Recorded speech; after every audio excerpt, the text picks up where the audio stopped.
In photographs taken late in her life, Huguette Clark looks almost impossibly delicate. She appears as a slight woman in pale suits, pearls at her throat, with her gaze turned slightly away from the camera. Huguette Clark's name surfaced in headlines only after her death at 104 years old, attached to phrases like recluse heiress and empty mansions. The common story is simple: a shy woman with more money than she could ever spend, hiding in a hospital while grand houses stood vacant on both coasts. That version is neat and tidy, but it utterly misses the profound emotional reality that actually formed her character. Behind the myth of the eccentric recluse lies a powerful, almost closed mother-daughter partnership forged inside one of the largest private houses in New York City. The shadow of an older sister who died young hangs over the narrative. The Clark story is ultimately about a fortune structured so carefully that it kept a single woman surrounded by property, staff, and legal entities long after the original dynasty builder had vanished. This pattern of sustained absence reveals much about how wealth can function as both a shield and a prison. Huguette was born in Paris in 1906, not in the rugged mining country of Montana or on Manhattan's polished Fifth Avenue.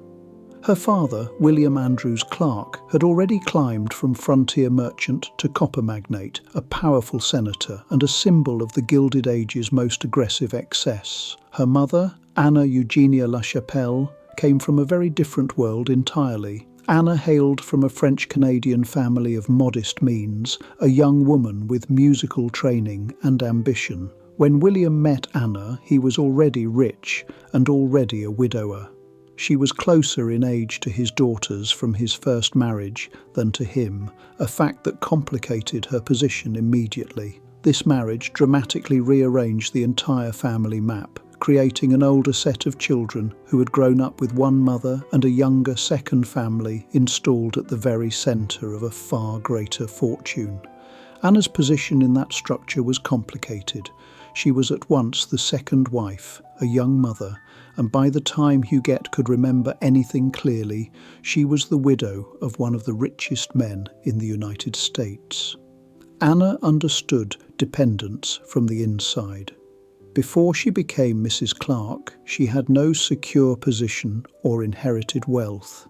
She lived first under the shelter of William's immense authority, then under the intense scrutiny of a world that regarded the new young wife with profound suspicion. Within a few years of Huguette's birth, the family moved to New York and into a residence that barely fits the modern imagination. This 121-room mansion on Fifth Avenue occupied an entire city block. The house was not simply large, it was explicitly designed as a statement of overwhelming wealth and power. Marble, carved wood, vast art galleries, and endless entertaining spaces required service corridors that created a physical universe of their own. Inside that mansion, the key relationships shaping Huguette's early life were overwhelmingly female. Anna supervised an army of nurses, governesses, and maids, while her husband projected his power outward through railroads, mines, and politics. Anna controlled the interior universe of the house. Wealth translated not only into luxury, but also into total insulation from the outside world.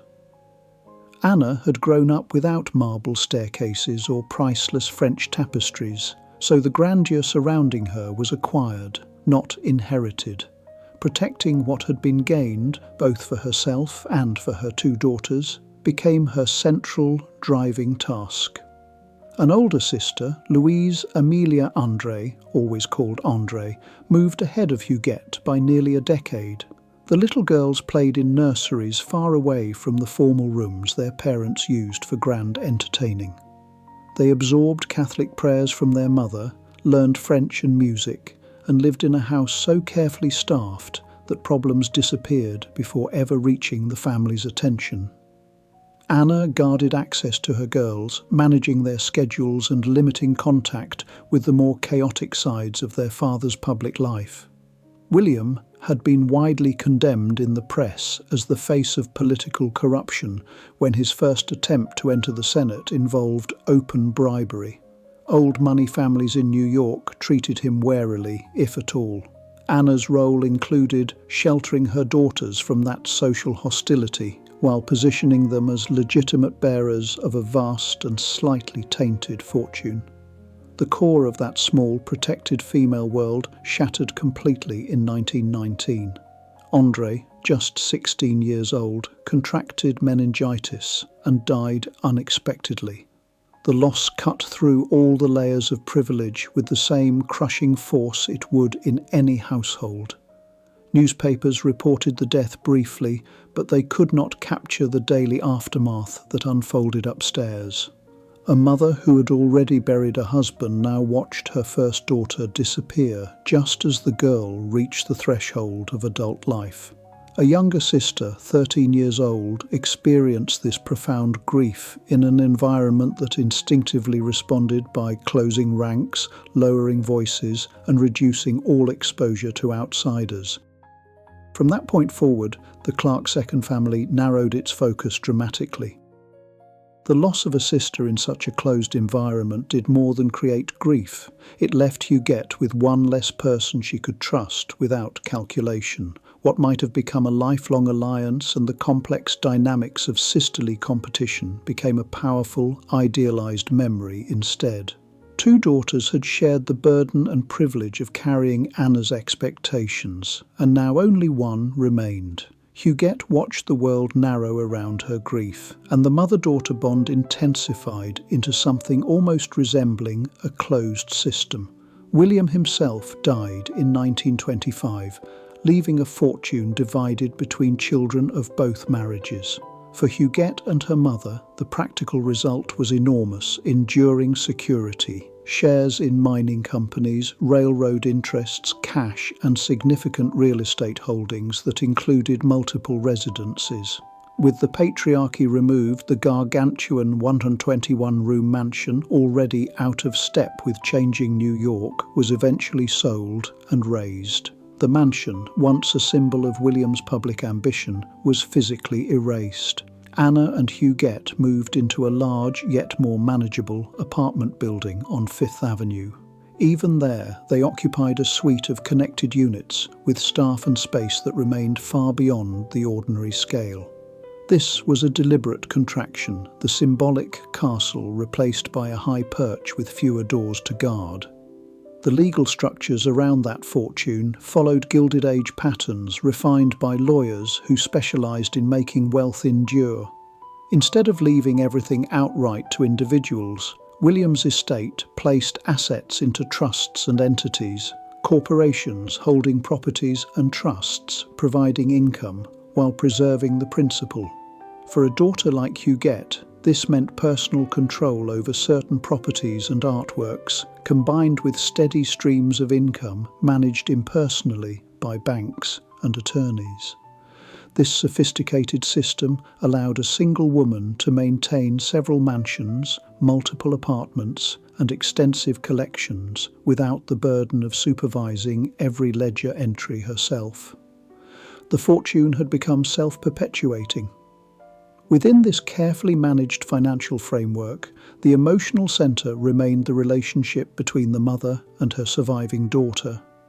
After André's death, there were no other children in Anna's immediate household. The two women developed an almost closed circuit of companionship, sharing apartments, summers, and travels.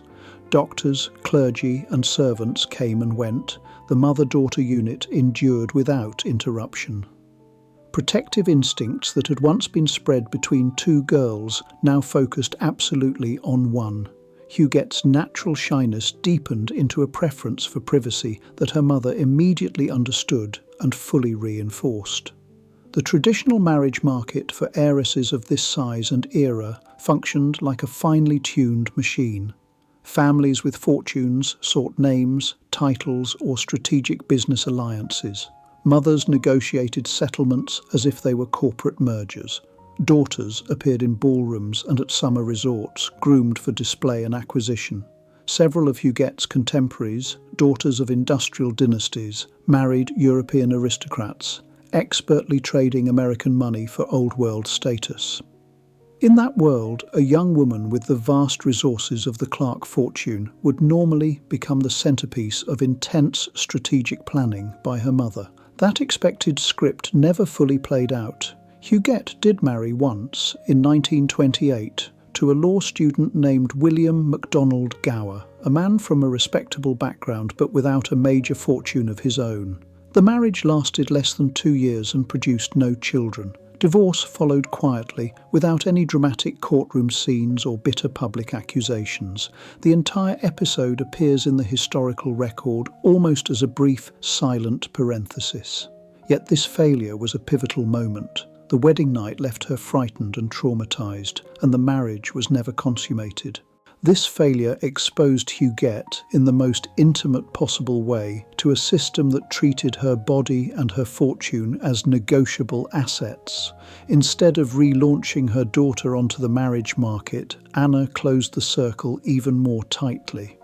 Mother-daughter life in the Fifth Avenue apartments began to resemble a private convent, albeit one with a very large staff.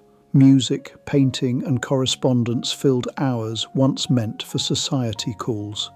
The pair maintained houses elsewhere, including the vast Santa Barbara estate, later nicknamed Bellosguardo, with its grand house and formal gardens overlooking the Pacific Ocean.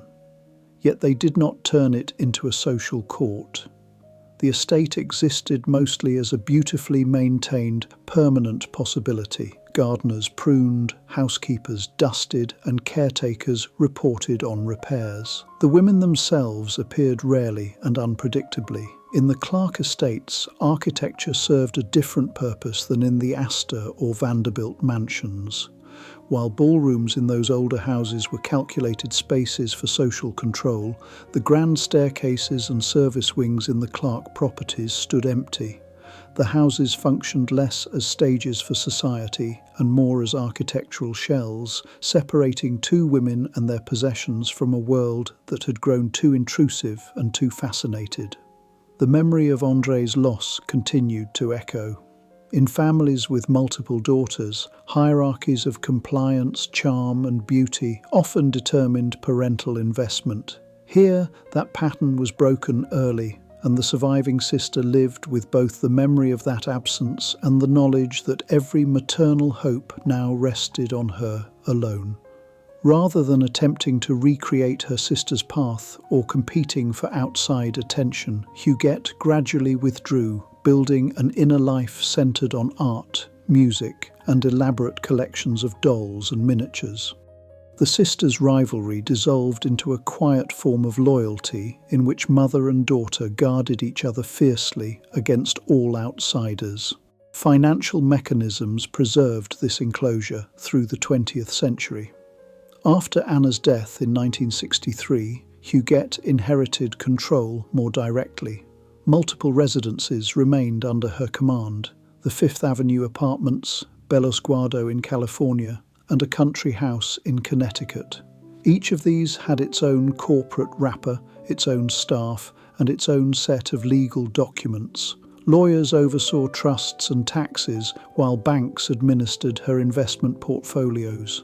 This structure meant that, even as Huguette reduced face-to-face contact with the world, her assets continued to function in predictable ways. Bills were paid, roofs were repaired, and gardens were maintained. Her absence did not translate into immediate decay. The pattern of her later life, decades spent mostly inside hospital rooms despite generally good physical health, has often been dismissed as eccentricity. It can also be read as the final, logical extension of habits formed in childhood. From adolescent grief behind closed doors to an adult marriage resolved without public battle, the rhythm was consistent. When the outside world felt unsafe, retreat deeper into a controlled environment, rely more heavily on a small circle of trusted women, and let the machinery of money handle the rest. When Anna died, the emotional regulator of Huguette's life was gone. The pattern of withdrawal, once shared, now became solitary. Huguette's profound loyalty to her mother manifested in an unusual way. She kept her mother's apartments preserved, rooms held exactly as they had been, as if Anna might return at any moment. Clothing hung in closets, and objects remained on tables. The apartments became a physical manifestation of memory, a carefully maintained shrine inside a fortune. In many old money households, redecorating after a death signals a new generation's arrival. In the Clark apartments, stasis became an act of enduring loyalty. Few people can afford to keep multiple properties frozen as memorials. She could, and she did. In those hospital years, the close female relationships once supplied by her mother and sister reappeared in a different form. Private nurses, aides, and a goddaughter figure entered the role once held by family. Gifts flowed outward, checks, dolls, paintings, replacing the social obligations of formal entertaining. Just as mothers in an earlier generation had used invitations to shape society, Huguette used generosity to maintain human connection without exposure. The hospital became a version of the old Fifth Avenue apartment, a controlled space staffed by professionals within which a private woman could live surrounded by familiar objects. The irony is that such extreme privacy eventually produced the opposite of what Anna had sought. The very seclusion that had shielded mother and daughter during their lifetimes generated intense worldwide curiosity after their deaths. Yet beneath the sensational headlines lay a quieter truth. A woman still orbiting an absent mother, still living in the gravitational field of a relationship formed in childhood. Wealth had extended her sheltered, protected childhood condition far beyond the normal span, making it possible to remain a daughter in a deep psychological sense well into old age. When Huguette finally died in 2011, the legal structures created for and around her were tested in public.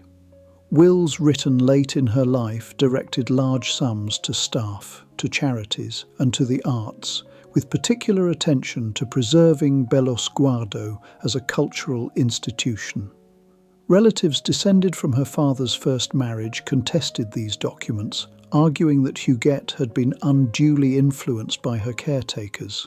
The case did not merely revolve around money. It raised fundamental questions about capacity, intent, and what it means for an elderly woman to choose loyalty to staff and institutions over bloodlines she barely knew. Trusts, corporate entities, and settlement negotiations turned into the modern version of the marriage contracts that had shaped an earlier generation of heiresses. The battle over her fortune became a collision between two ideas of legitimacy. One idea says that blood and name create enduring claims no matter how distant the relationship. The other says that care, presence, and shared daily life create obligations that deserve recognition, even when they cross class boundaries. Huguette herself, despite her lifetime of silence, had left unusually detailed instructions, expressing a wish that Bellosguardo become a foundation promoting the arts. The eventual compromise followed that line. A significant portion of the estate supported the creation of a foundation to preserve Bellosguardo and foster artistic activity there. This outcome reflected both continuity and an ironic reversal. A great Gilded Age fortune still anchored a physical estate overlooking the sea. Yet a woman who had avoided the public stage for most of her life now shaped, posthumously, a cultural institution that would invite strangers into spaces once reserved only for a single, intensely private family. Huguette Clark's life does not fit the usual categories applied to heiresses. She was neither a social queen nor an active philanthropist, neither a scandalous spendthrift nor a model of disciplined public service. Instead, she occupied a unique third space where inherited wealth acted as both barrier and cushion. Her story shows how a dynasty can persist not only through loud public display, but also through sustained absence, with houses maintained in readiness for guests who never arrive. The female dynamics at the heart of this story explain much of that divergence. A second wife who was never fully admitted into the older circles of New York society poured all her attention into protecting her surviving child. A daughter who had watched her older sister die and her father weather scandal grew into a woman who associated all public attention with both loss and danger. Together, mother and daughter built a life anchored in private rituals, music, art, and quiet observance, rather than in the outward-facing rituals of seasons, ballrooms, and charity boards. When Anna died, the habits she had so carefully reinforced did not vanish. They became Huguette's own. What remains now are the tangible traces of those choices, empty rooms at Bellasguardo, preserved almost as they were when their owner last left, legal files detailing how a fortune moved from copper mines in Montana to art on Fifth Avenue walls, and then to foundations designed to keep houses intact. Huguette Clark was not a doll trapped in a glass case. She was a woman who, after watching death take the people she loved and suspicion surround the fortune she inherited, decided the safest distance from others was greater than most would ever choose. She valued safety over display and control over conventional grandness, using her fortune as both a shield and a filter. Her enduring legacy is found not in her father's copper mines, but in the preserved apartments that speak to a profound, enduring loyalty, and in the cultural spaces her silent choices ultimately created for the world to share.